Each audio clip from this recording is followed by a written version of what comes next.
ഇൻഡിഗോക്കാര് പാവം നമ്മുടെ ഓമിയുടെ ഡ്രസ്സ് തൊലച്ചതുകൊണ്ട് പാവം ഇട്ടേക്കുന്ന ഡ്രസ്സ് കണ്ടോ. വേറെ ഏതോ പിള്ളേരുടെ സൈസിന്റെ ഡ്രസ്സ്. So bad IndiGo. എനിക്ക് ഈ ടൈം അവനിങ്ങനെ കാണുമ്പോൾ എനിക്ക് സഹിക്കാൻ പറ്റുന്നില്ല. അത്രയ്ക്ക് കിടിലൻ ഡ്രസ്സും കൊണ്ടാണ് ഞാൻ വന്നേ. So sad. നമുക്കെന്നല്ല ആർക്കും ഈ ഒരു അവസ്ഥ വരല്ലേന്ന് ഞാൻ പ്രാർത്ഥിക്കാം.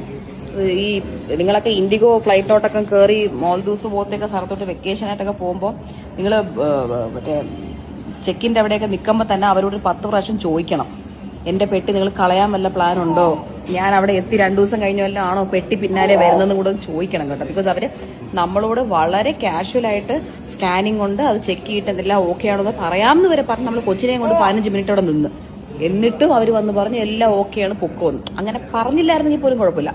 ഇതെല്ലാം ഓക്കെ സെറ്റപ്പ് എന്ന് പറഞ്ഞ് വിട്ടിട്ട് ഇങ്ങനെ ചെയ്തത് എനിക്ക് ഭയങ്കര എനിക്ക് വല്ലാത്തൊരു ദേഷ്യം, പറഞ്ഞറിയിക്കാൻ പറ്റാത്ത അത്രയും ദേഷ്യം.